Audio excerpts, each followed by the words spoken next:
And we're live. Good evening, everyone. Welcome to Bigfoot Odyssey Special Christmas Researchers Reports. I'm your host, Carrie. With me, as always, producer co-host, Miss Daniela Aiolo. How are you, dear? Merry Christmas. Merry Christmas to you too. I'm doing good. All right. Well, we've got a couple of guests. DA Roberts is running a little bit late, but Miss Neoma's here with us. How are you doing, dear? I'm doing fantastic. Thank you. It is so good to see you. I double booked you guys last week, and so I kind of felt bad. I said, well, I'll just bring them back where we can have a discussion about what you guys do. And I really want to get Miss Lanita back because she's got so much more to talk about. Oh my gosh, yeah. So that was me dropping the ball there. But we're waiting on DA. He's buying a car. Got a little fender bender last week, so he's getting a new car with the family, right? Mm-hmm. Well, in the meantime, Linda and I went and met with Amy Bardham today. So we got something here. We're gonna show you guys a little series of videos. Okay, what's what? All of this wrapped. There's a lot, and those two boxes is for Mama. What is it? Oh God, she's got jeans and sweaters and shirts and socks and panties, bras. She's got a pair of shoes. She's got a lot of Pioneer Woman. She says she likes that, so I got her canisters and things like that she would like. So that's all hers. Okay. And then we got this bag. I managed to get all the little girls in her bag. Okay. Because little girl stuff is smaller. But she's also got the same clothing items and shoes. And she's got jewelry. I bought her a nice little earring and necklace set. She's got makeup. She's got a lot of caps because she has the alopecia. So she's got a lot of caps. She's got other things. I got all of them their own little blanket and little animals. And then the bag in the back with the little yellow teddy bear is for the baby. A lot of toys in there, a lot of clothes, a lot of little jackets and little shoes. Of course, diapers and formula. And then over in that corner is the big boys, which is Noah. He's autistic, so his stuff is specific that he wanted.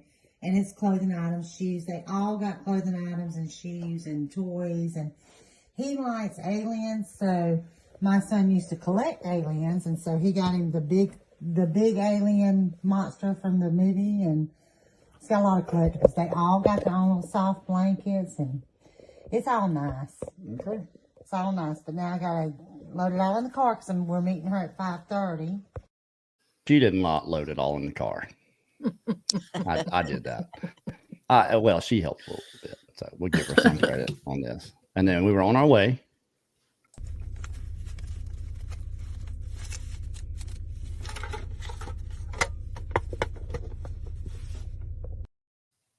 But our executive producer stepped up at the last second and said no, 500 more. So we got one more. Hey, Amy. Nice to meet you. I'm recording you right now. You're all right. I'm Carrie. Hey. Nice to meet you. Linda. Hey, darling, how are you? You tired? Tired. Okay, so This is all the stuff she bought. This is $2,000 in cash from everybody from the Bigfoot Odyssey family. Thank y'all so much. Yes, ma'am.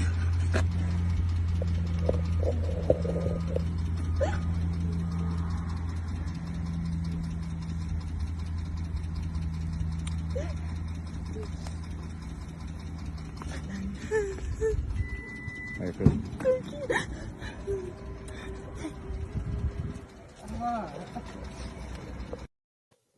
That should brighten up everybody's night right there. Definitely. So, awesome. Congratulations to everyone that pitched in for that. Going to make a massive difference. An awesome thing. Mm. Absolutely. When you get a collective together to help out. In that way, that's some serious breathing room for that family. So awesome. Way to go, everybody. I just need to wipe my eyes. I know, right? That was pretty cool. Linda couldn't hold it together either. It was a lot more recorded after that, but I didn't want to put all that stuff up. So I figured that'd be good enough for everybody, and awesome. Okay. We're still waiting on DA. I made a promise last night that I would sing 2 Christmas songs tomorrow night.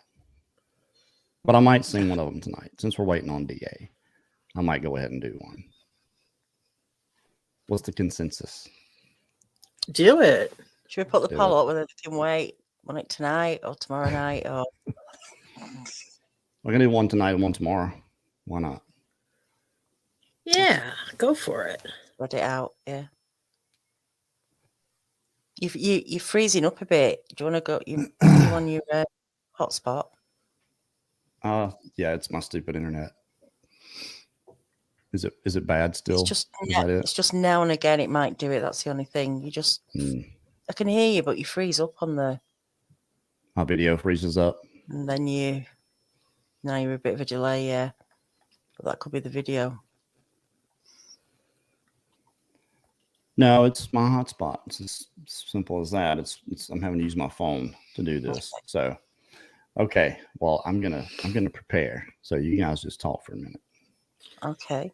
So how you doing? I'm doing all right. I'm doing all right. Good. I'm quite a distance from Lincolnshire. Aren't you though? I was so embarrassed when I read that, and I thought, why did he say Lancashire? Maybe he did say Lincolnshire, but he was singing A Day in the Life, and that's Lancashire. So. Well, funny you would even know Lancashire because it's not a big county. Well, and that I'm from Lancashire, so it was just weird. I'm a total Anglophile. I know a lot of things about England I probably shouldn't know because I love that place. I spend a lot of time fantasizing about living there. Oh, here it goes. I'll put you on the big screen then. Can you hear okay? Yeah. You guys can hear okay? Yes. Can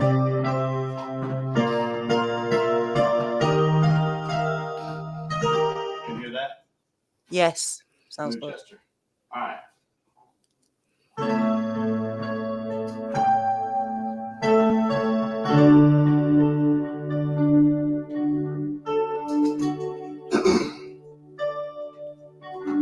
I'm dreaming of a white Christmas.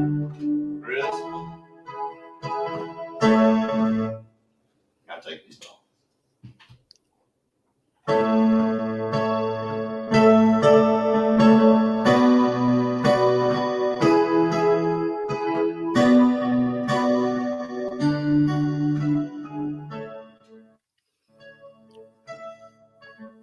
I'm dreaming of a white Christmas, just like the ones I used to know, where treetops glisten and children listen to you, hear sleigh bells in the snow. I'm dreaming of a white Christmas. Every Christmas card I write. May your days be merry and bright, and may all your Christmases be white. I'm dreaming of a white Christmas, just like the ones I used to know, where treetops glisten and children listen to hear sleigh bells in the snow. I'm dreaming of a white Christmas.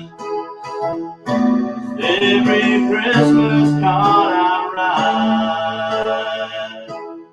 May your days be merry and bright, and may all your Christmases be white.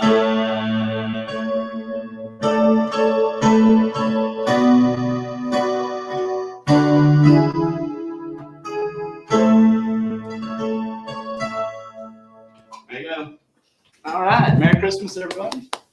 Very good. Very good. You've got us all in the mood. All right. I just got Merry a Christmas, message from everyone. DA, and he doesn't think he's going to make it. He's trying. Go wrap those presents, nanoballs, right now. Thank you, Tanya. Come here. Come on. And look, Oh, Aww. here's old Crooked smile. Look, see his old crooked teeth. His old crooked. he's got a little crook in his mouth. Do you want to sit up here with me? I don't think so. All right. So Neoma, let's kind of get into the show here. All right. You had an experience. Did we get to get into that last time? I don't remember. No, we sure didn't. Well, let's do that. Let's talk about what happened to you. Well, I was 19 years old. So just a couple years ago. Yeah, last winter. And I my ex-husband and I lived, well, he wasn't my ex then, but we lived in a cabin on the river, which sounds so picturesque, but it's really just a shanty on stilts. It had we heated by a fireplace. We had a fireplace insert that blew the heat out, and that was about it. And it was one bedroom, an indoor bathroom, which we were lucky to have, a kitchen, and a living area, and that was it. But he coon hunted at night, and I was pregnant with our second child at 19. Yes, I know. And so my best friend would come because we didn't have any kind of telephone, and of course this was way before cell phones. And she would come and sit with me at night while he was out in the woods raccoon hunting.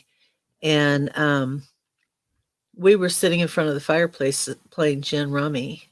And I'm telling you, we were so poor we couldn't pay attention. I mean, we were just poverty-stricken young people. And we had this old hide-a-bed sofa that probably weighed 1,000 pounds, and it didn't have legs on it, so we had it sitting up on these cement blocks. And something came up to the side of the house and hit it so hard it knocked that sofa off those blocks forward onto the floor. And I mean, it just shook the house. And it just caught my breath. And I jumped up, and I had a pistol, and I ran. We had the whole front of the cabin that faced the river. We had a big, wide, screened-in porch, and I jumped up and ran outside and ran to the end of the porch and didn't see anything there, and ran to the other end, and I didn't see anything there, and I was about half afraid to get off the porch, so I just my signal, if I needed my husband, was just to fire 3 shots into the air, so I did. And it took him about half an hour to get home, and of course by then there was nothing going on. And he looked around, and we had lattice all around the bottom of the cabin, and something had tore off the lattice and had been underneath it. But the ground was frozen. This was right around Christmas, and the ground was frozen, and he didn't see anything. And well, my mind, because of who I am, went immediately to Bigfoot. And I went around and started telling people I think that a Bigfoot hit our cabin. Now, I had never heard of one doing that before. I'd never heard of any Sasquatch of any kind tapping houses. And of course, now I know that that's actually a common thing for them to do. But at that time, I'd never heard of that. And neither had any of the people that I was telling people this to, and they were all calling me crazy. Of course. In fact, it got really bad to the point that they would just make fun of me, and they'd call, they had nasty nicknames and things like that for me that were a little embarrassing. But come January, we got flooded out. There was an ice jam on the river, and it just flooded us out completely, and we had to move away. But we still used to go back down there and fish. And on the road that came down to the cabin, on one side of that road was the cabin, and beyond that, the Mississippi River. And on the other side was all these, it was basically just backwater and ponds and things. And so we, come July, my younger son was born. He was about 4 months old, and we went down there to fish. And I was so mad at my husband because he set me and the kids up in what was nothing more than a backwater. It was nothing you would fish in. The only thing you're going to catch in is dogfish, and I wasn't about to catch and eat dogfish.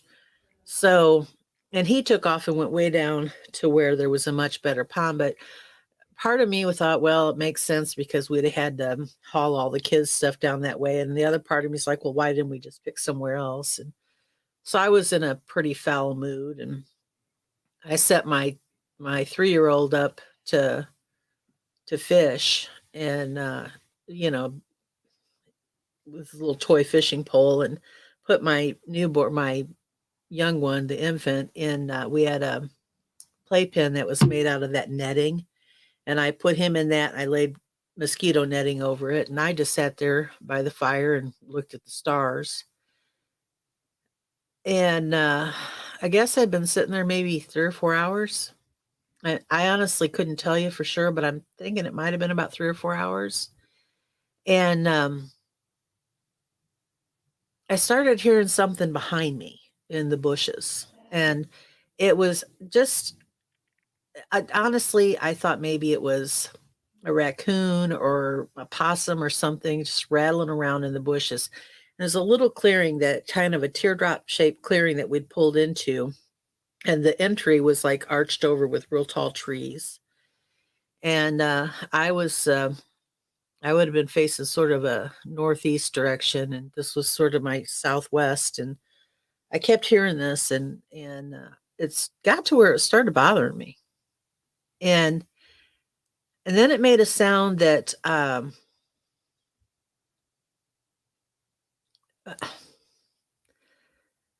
I've always said it kind of sounded like a cross between a coyote and an owl. It was just a really weird high kind of a hooty sound. And but I couldn't identify it. And I can pretty much identify. I mean, I've grown up in the woods. I can pretty much identify anything I hear. But I had no idea what this thing was. And I just kept looking at the, in front of me, or looking up at the stars. And I just kept thinking, I don't know what that is. I don't know what that is. Somebody's come down here to play with me, or, and at this point, my older son had gotten tired, and I'd put him in the playpen behind me too, under the mosquito netting. And we, I kept hearing it, and the longer I heard it, the creepier I started feeling, and I just had this, something wasn't right. And then I heard it move along the brush, and that overhang at the clearing. I looked over, and the moon, I don't know if it was a full moon, but there was definitely enough of a moon, and I could see straight about 500 yards down to where, couldn't quite see the river, but because it kind of sloped down, but I knew where the river was, and there was enough moon shining off of it that it wasn't a dark night. And I looked over, and something stepped across that clearing that was wide enough for a car to drive through in one step. It never touched the ground that the car drove. It just stepped across that clearing. And sitting down in my little camp stool, it looked like it had to be 10 feet tall. I mean, it was probably only maybe 7 or 8 feet, but, sitting down and looking up. And it stepped across probably 20, 25 feet from me. And I just got a glimpse, the silhouette. I mean, I couldn't tell you what its face looked like. It was bipedal, and it was incredibly tall. And I panicked. I mean, I freaked out. I went to the car, and I reached through the window and honked the horn 3 times and to call my husband back, and started throwing, I put my kids in the back seat in their car seats. And at that time, only the infant had to be in a car seat. The other one, he had a little, like a booster chair I put him in. And I started loading up all my stuff. I got in the car, rolled up the windows, middle of July, and it's 110 degrees out even at night. And it's, but I didn't care. And about every 15 or 20 minutes, the rest of the night, I just kept honking the horn, and my husband didn't come back. And I realized that he'd taken off with the keys in his pocket, and I didn't have a way. If I'd had the keys, he'd have been down there by himself. No doubt in my mind, I would have left him. I just would have absolutely left him. Well, in that moment, you're sitting there, and you see this quick goes one step across this little clear spot. You have to question: did you really see that? You know, is those things going through your head? Absolutely. Before I got up and started packing things, it stepped across that clearing and went immediately down into that little pond that I was fishing in, or that my son had been fishing in. I wasn't going to fish in that. And it couldn't have been more than probably 3 or 4 feet deep, but it was playing. And I don't know if it's playing in the water or if it was just wading through the water, but there was some splashing sounds. And I remember thinking, turn your flashlight on it. Just flash your flashlight on it.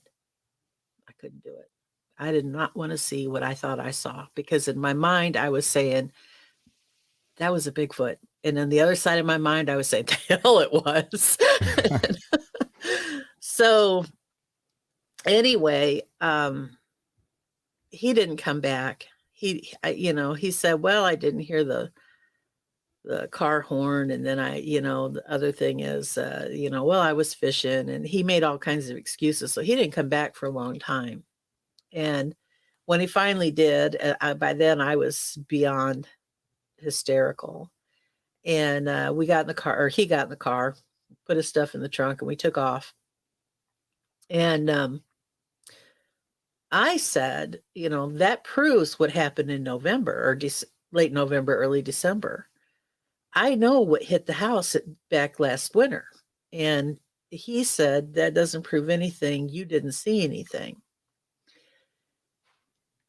And it kind of got to the point where his friends, of course, they're all hunters and fishermen, and they didn't even want me to, they kind of, don't bring her. She's going to talk about Bigfoot. Hunters are the worst. They are the Absolutely. worst. Absolutely. Yeah, because they're out there every day. And if there was one out there, they'd have seen it by now, No one has a bigger ego than a deer hunter, especially and exclusively deer. That's all they do. They live for it. They prepare for it all year. Yeah. These guys, I know because I was one of them.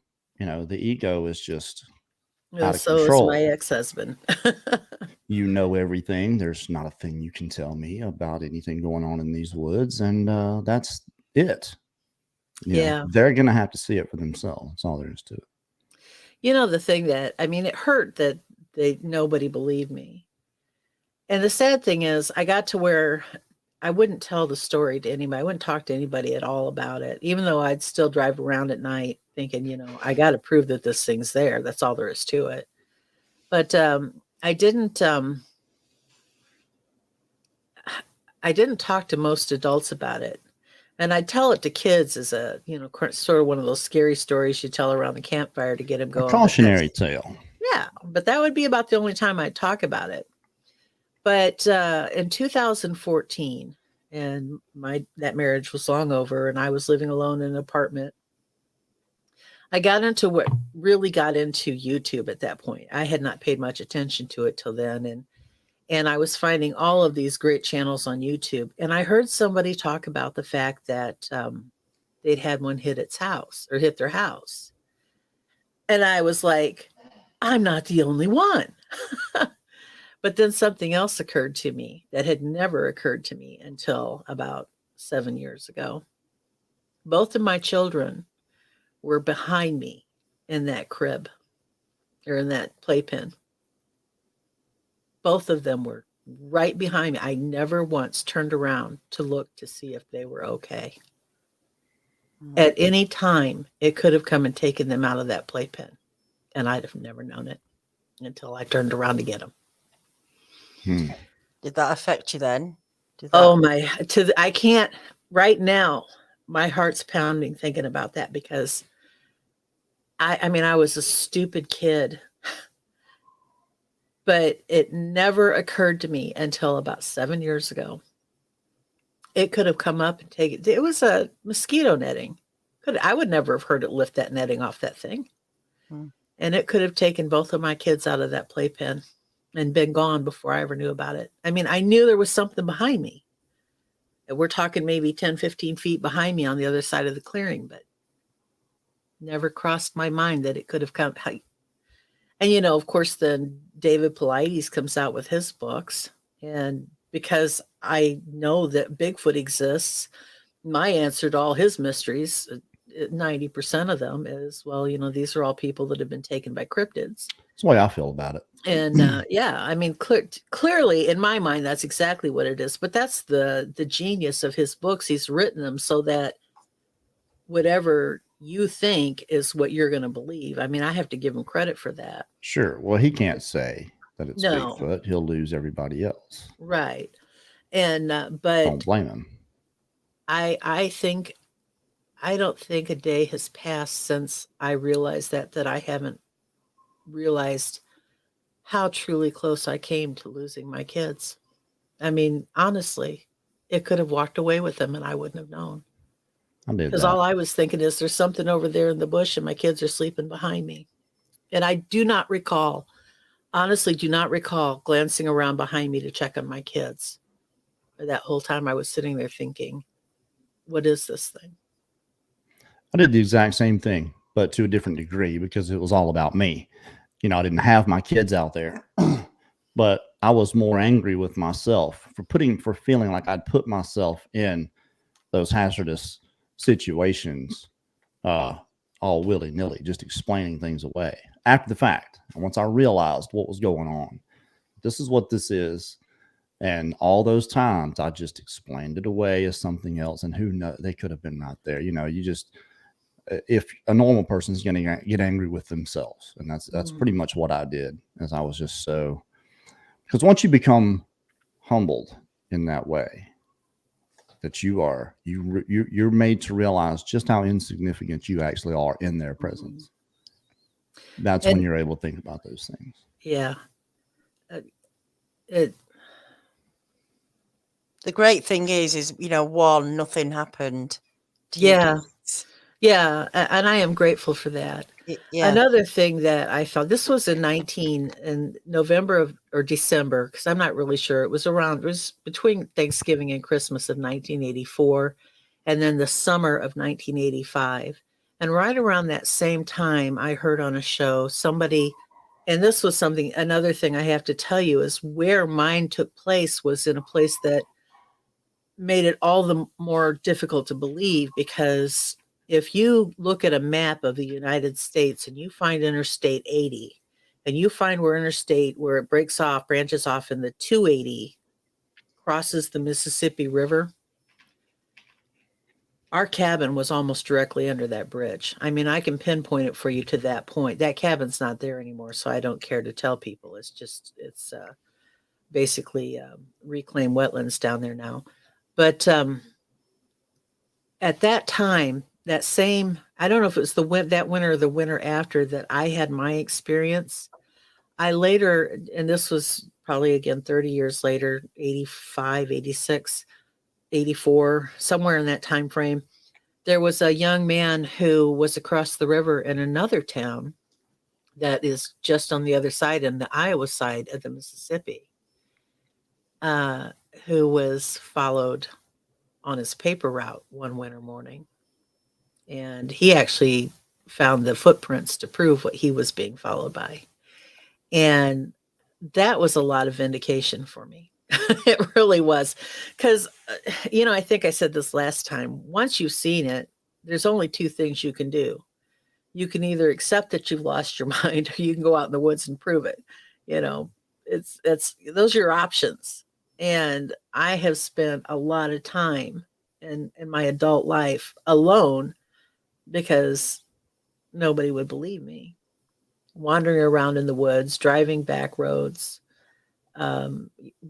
just not even really knowing what I was doing, just hoping that at some point I could see what I saw that night clearer, so that I could prove to myself that I'm not stupid or crazy, which is some of the things that I was called when it happened. And when I found out about that young boy out, the paper boy, man, I was like, I'm not the only lunatic out there. I'm not crazy. And, you know, and shows like this, they really go a long way towards making you feel a lot better, because you need to know that other people have had that experience. Confirmation. That's what most people are looking for. Yeah. Confirmation of what happened to them, that someone else has experienced it, that they're not crazy. So yeah, no, I think you're absolutely right about that. And I wouldn't say that we're the premier in Sasquatch information for people. I think there are plenty of other channels that are that reach a much broader audience, but that is what we do here. And it's important that you do it. I really do think so. I mean, if 10 people can hear what I had happen to me, and it gives them vindication, then 10 people is good. I'd be happy with that. The thing is that I still, to this day, I still get called, you know, I'm still told, that's not believable. And how could it be? I wish you could look at a map and see how not in the country I was. I mean, I was surrounded by a metropolitan area called the Quad Cities, and there's 500,000 people there now. Well, 400,000. But I mean, at the time, there was probably at least 250, 300,000. You see that picture that I sent you, the one that I called the basketball player? The basketball player? You see his shoulder, and you see his arm, you see his Yeah. face. He's 180 yards out. That is 100 yards from a golf course, across the street from a major highway, and only a couple of blocks from a major subdivision. I mean, if you saw this area, you'd be like, there's no way there's anything like that in there. And that's the thing I get. One of the biggest ones we caught on camera, one that I think is just a 1,500 pounder, because you see his head, his nose is 5 inches wide. You see there's these 3 little trees, and they're about 3 inches, and you can see, all you see is nose, and you can see his eyes, and he's just poking his head through the bush looking. If anybody wants to see these, just hit me up on Facebook Messenger. I'll send you both of them. But walked up behind the ones that were there, walked up behind them 60 feet. They picked up the camera and they could hear it. Started filming behind him and caught him, and caught about 4 or 5 really clear frames of him out of there, and then kind of slowly easing in, and then really in looking at him. But he was so big, so huge. You look at this head and you're like, there's no way something like that can live out there undetected, but they do. Yeah. Why? Because people aren't paying attention. No one's paying attention to that. Even if you're there, you're not looking for that. This thing's right there in front of you. You're never going to know. Yeah. And I use that argument. I've said that to a lot of people. You know, I think that I know it's a meme and everybody laughs, but I really do think they're the hide and seek champions. Well, they have hard skills to that we could never understand. And I think that, as I've told my husband a million times, my ex-husband, I used to tell him all the time, I bet you've been in the woods with him and didn't even know it. But I wondered what that sound was, and I got a glimpse, because I wasn't preconditioned to think I was seeing something else. I was open to what I was about to see. Well, to me, it's understandable. The perception is it's conditioning. Look at Patterson Gimlin. Patterson Gimlin has spoiled a lot of people. I can point to every hoax video that I've ever seen of someone in a suit, and it's these people's idea of what Sasquatch should be, what their behavior should be. If you see someone that's videoing a Sasquatch, and this Sasquatch is not looking at the camera, he's got his head down, he's just kind of kicking around through the woods real slow, and he'll stop and turn and come back and go the other way, like milk that's 2 days past the date, I wouldn't buy it. Yeah. Just that simple. It's not normal Sasquatch behavior. It just isn't. And even though they are prone to doing things that are abnormal, this is what the conditioning is of people. So when you tell them that about this creature and in this place, what do most people see in their head? They're seeing this thing, this up walking through the woods. Well, if it's there, more people should have seen it. Yeah. If this creature exists, this would happen. If this creature exists, this would happen. This is what would happen. And I always just come at them with, hey, you're assuming things about a creature you don't even believe exists. Mm-hmm. About if it exists, it should behave this way. And you just can't do that, because that's not how if you look at it from the standpoint that they do exist, these answers start to come a little bit more, a little bit easier. I always like to point out Timothy Treadwell. He was so sure he knew what those grizzlies were going to do. And he was right there with him, and that's an established animal. And yet because he was so sure that he knew what they were going to do, he lost his life. And these are animals we don't even have documented. We don't have a Jane Goodall who's lived with them for. That's it. You just don't know enough to trust. We don't know enough to trust. They'll do nothing more than follow us and throw things at us. Exactly. And we certainly don't know enough about them to be guessing what they will do. Yes. And I think that even when you know about an animal, if you get careless, you're going to get hurt. But it's people using their ill-perceived notions of what this creature should be as a cudgel against eyewitnesses. That's to me the really bad part of all this is people having their own idea of what this should be, and because it doesn't match what's in their head, it cannot be true. That's not what you experience. That's just not what it is. It's get past that. It's really funny. One of the few people who actually did not mock me was my mother-in-law at the time. And what's funny about that is she and I were not exactly best of friends, but really, your mother-in-law, you weren't best friends with her? No. I love my second mother-in-law, but the first one terrified me. Sure, they loved you too. But yeah. Anyway, she said quietly to me one day, we were at her house and I had been being harassed by different people, and she pulled me aside and she said to me that my father-in-law, we lived on the family farm. We lived in the original farmhouse, and they lived across the road in the house that they'd built in the 40s. And back in the 50s, when my grandfather-in-law and his wife and my grandmother-in-law still lived in the farmhouse, something had been, I don't know if you can hear this outside, but my neighbors are shooting something off, and I apologize. But anyway, my father, that they had all in the area, they had been losing livestock, and they didn't know what it was. And we're talking the 1950s now.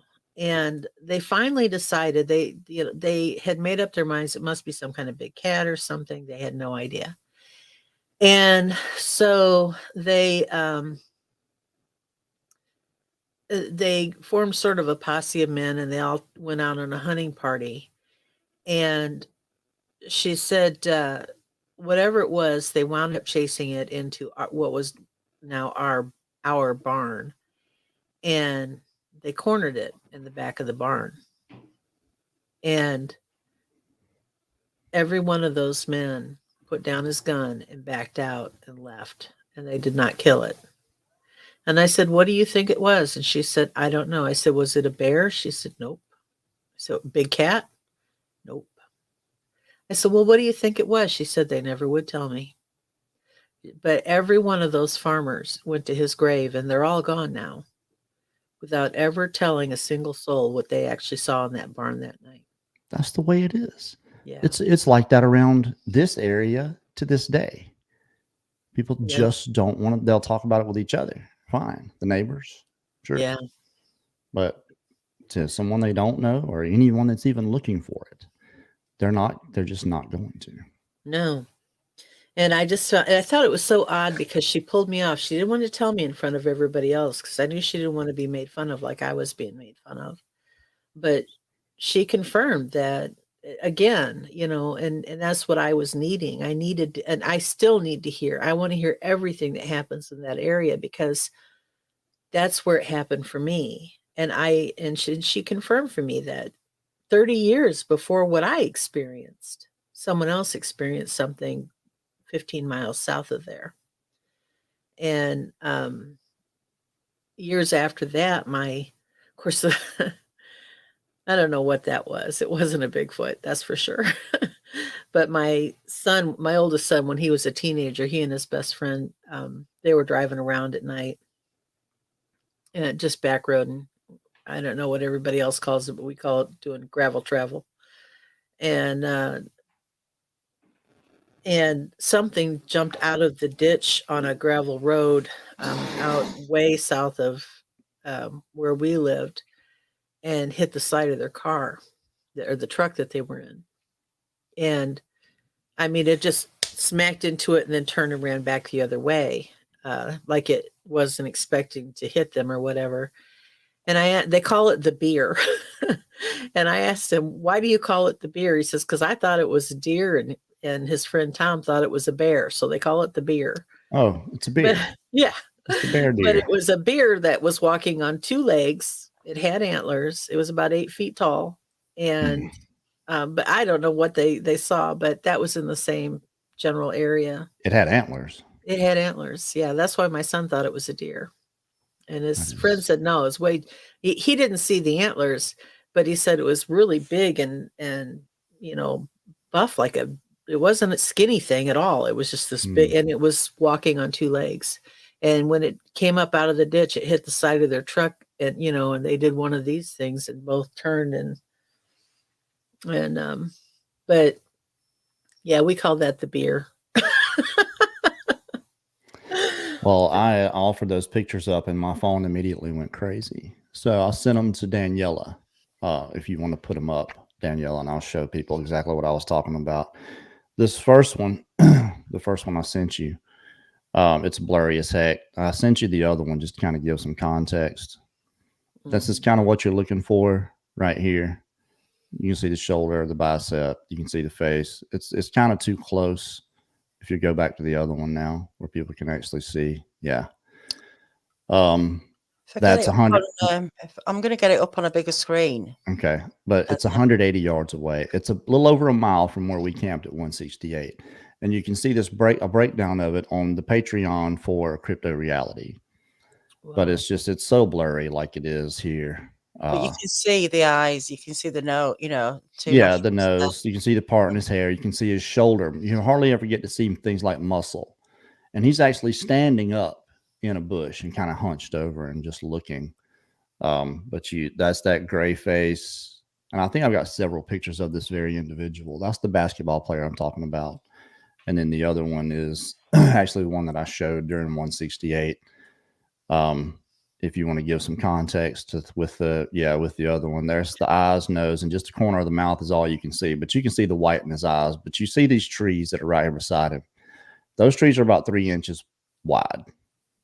So his nose is 5 inches across, and he just walked up and poked his face through the bush. So that's all you see is just the corner of his mouth. You can see his nose really well, and you can see both of his eyes and a little bit of his brow. Everything else, I mean, it's just what they do. They just come up and poke their face out and look. But I've got several other pictures here that show him back further, so you can see. I didn't send it to you, but okay. I mean, I can't. If anybody wants to see these, just message me. I'll be sending them anyway. But that's what I was talking about. Was that those are within 50 yards of one another that are in this area, and it's a populated area in Florida where it's just green belts that connect everything and canal systems where these creatures apparently get in. Maybe that's what keeps them cool in the wintertime, or in the summertime, but they do appear to like to follow the dark canopies and in the low areas, creek beds. They like to stay there. If you get up higher in the clear stuff, you're hardly ever going to be around them. But if you can get back in there, you'll have, and you're aware of what's going on, you'll have some type of experience for sure. Do you think they're migratory or just transient? I think some of them could be. Yeah. I think some of them absolutely could be. I think it depends on several different factors, one being food source. In the winter, things tend to get scarce. So I think that's why we see more people getting dog food taken during certain times of the year, more activity during the winter months. In places like Southeast Oklahoma, there's a lot of ramped up activity this time of year. And then during the summer, not quite so much. So I don't know if there's a travel corridor for some of these creatures. I don't know how anyone would know. It's just something we can't know without being able to study an individual. And we're just not doing that. No one's doing that. So, I actually live down in Tennessee now and have for the last several years. I lived outside of Nashville. no income tax. And what's that? No income tax. Oh, no income tax. That's right. You gotta love it. But they tax everything else, really. They make up for it. Trust me. But anyway, but we live out. It's a neighborhood, but it's a neighborhood that's kind of nestled between woods and pasture and tobacco fields, and so it's a pocket. And my yard is about 2 acres, and the back third of it is wooded. In fact, we have the woods that run all the whole length of our neighborhood behind us, and on the other side of that is pasture and fields. And I had to quit feeding the birds because, well, I mean, we have a massive quantity of squirrels and they can eat through your bird seed really fast. But what happened was my husband is gone 2 nights a week. He drives a truck. And on the nights that he was gone, this is an outside wall behind me, and something was tapping that wall. I'd be sitting here working and something would come up, and only do it on the nights he was gone. And then one morning I got up to go feed the birds, and I had a long tube feeder. I have several feeders out there, but this was a long tube one. It was just plastic. It was a cheap one I got at the farm store. And something had taken that tube feeder and taken a bite out of it with a bite radius of about that wide. And I said, yeah, I'm not feeding the birds anymore. And I haven't fed them since. Look, this is an outside wall here. Mm-hmm. And you guys would see 0.45 caliber size holes in this wall if something was coming up and tapping. My husband would kill me if I shot through these books. Shoot first, we'll see what's tapping later. I have this direction here is actually a window. Oh, I don't have my screen turned right. I'm pointing the wrong direction. We got a lady coming on next week. That was her introduction. Was seeing this thing and looking at her through a window. I have the curtains drawn. I have no desire to look out and have it. Once in a while, something will be out there and I'll look, but it's usually, we have a pretty healthy possum population here, but I don't think they're the ones hitting the side of my house. And I don't think it was a possum that took a bite out of that feeder. Well, I think these creatures are pretty good for the most part of keeping themselves concealed, getting a position where they can watch you without you seeing them.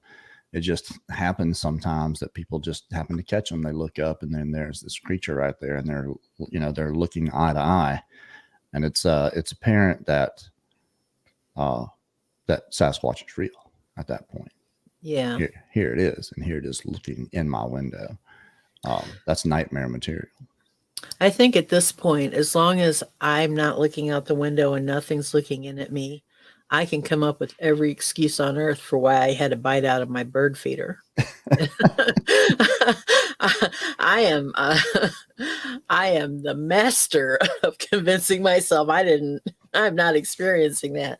But the minute I look out the window, yeah, you bet I am. Call me Cleopatra. But the second I look out and I see something looking back in, I'm going to have to accept. And I'm not ready for that. I think that what happened, has it been 40 years now, I guess, almost 40 years ago, because I'm that old. God, Lord help me. Has it really been almost 40 years? Jeez Louise. You're not 60, are you? Not yet, but I'm 57. Okay. So 37 years ago. 30, yeah, 30. You were 19. So Yeah, 30. Yeah. Okay, whatever. Anyway. But I think that what happened then scarred me so much that I don't want to think it's going to happen again.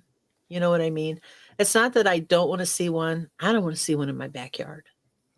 I want to go out somewhere and find it. I don't want it to come to my house and find me.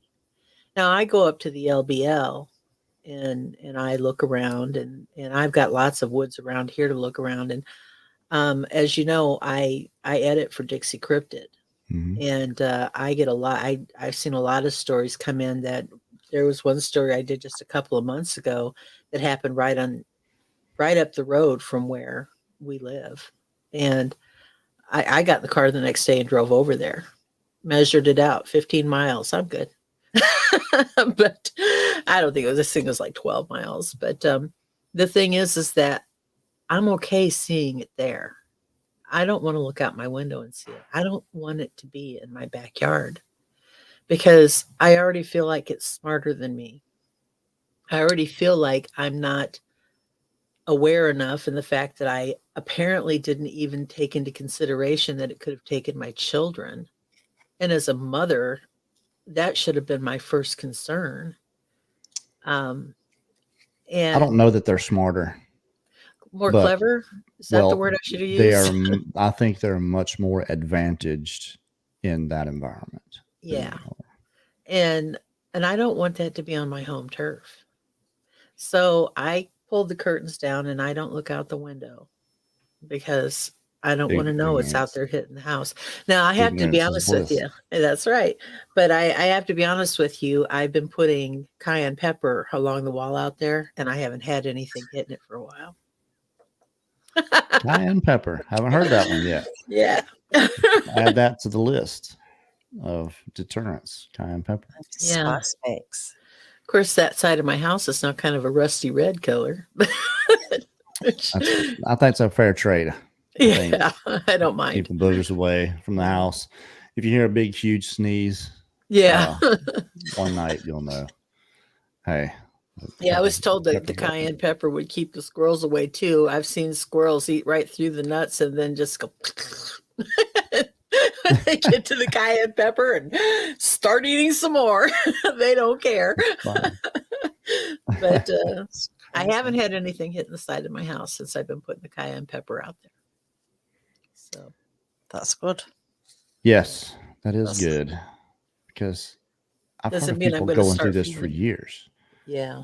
I mean, years and years of just on a, if not nightly, pretty regular basis, something hitting the roof. You can tell it's something heavy, piece of wood, big rock, slaps on the side of the house, huge handprints, all the evidence that it's these creatures. They just don't see them. And even putting cameras up, somehow they evade the infrared that sets the camera off. So if you're fortunate. I've even gone out there because it really smacks it hard. So I've gone out there to check the siding to see if it's dented anywhere. If it is, it's probably dented higher than I can really tell, but it hits it's a bang. If I'm sitting in my chair, it's almost like a vibration. It's that hard of a hit. First time it ever happened, I thought the neighbor's tree fell on my house. Wow. If that tells you anything. Yeah. Oh, but, look. We're not talking a little. I can remember sitting in my shooting house and feeling something thump the ground. I explained it away as there's a rabbit sitting on a stump and he's thumping his foot and it's carrying through the ground, but it was a hard thump. Yeah. Just every now and then it would happen. And when I talked to Donnie Miller and he talked about hearing that and feeling the ground shake and then turn around and see this thing, both hands on the ground toward him. that was the first image I got was of me in that shooting house and one of these things hitting the ground. Wow. So they like to hit for whatever reason.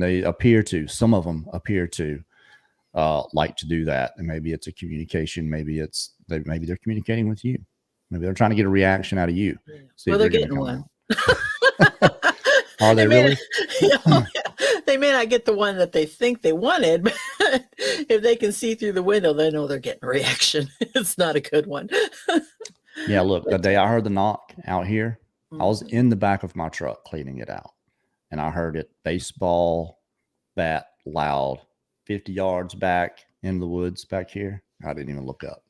I just didn't acknowledge that I even heard it. I kept cleaning up just for a couple minutes, couple seconds, and went inside.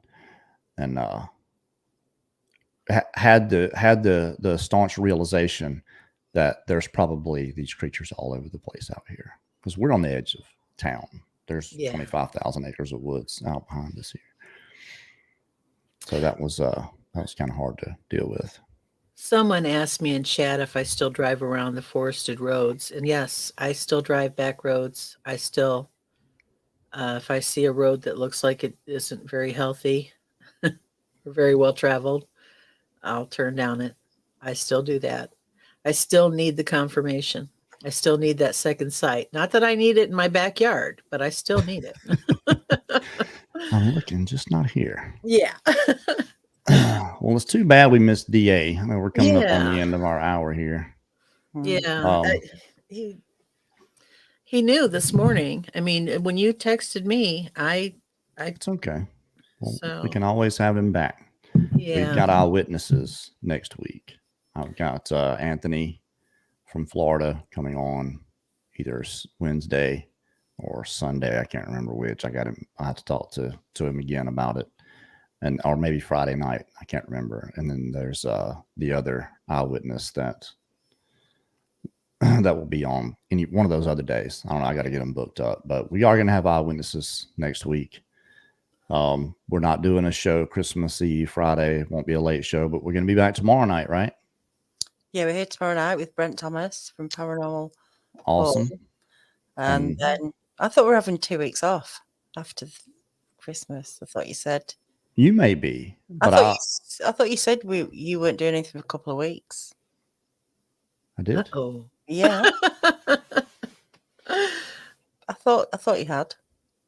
It's fine. No, I don't remember that. If I was talking, might have been talking about getting the other film part 2 together. I don't know if I was talking about doing live shows, but no, for Christmas, man, New Year's Eve, we won't do either. No. So yeah, maybe it will be a couple weeks. Yeah. Next Wednesday, we'll have a guest. Well, I do hope you get DA on it sometime. He's got a couple of really good stories from hunting when he was younger that confirmed it for him. So, and he had an uncle who I think knew a lot more than he was willing to tell. But I'm not going to go any further because you'll want to hear DA tell that. Yes, absolutely. So maybe we can get him back on sometime. We'll get fixed up with him. But we want to thank you for coming on, Neoma, and talking about your experiences, and wish you a Merry Christmas. Hope you have a good one. And Merry Christmas to you guys too. Absolutely. Thanks everyone for showing up here tonight. Be here with us tomorrow night, same time, 7:00 p.m. Central. Brent Thomas is going to be here, and I'm going to play and sing another Christmas song.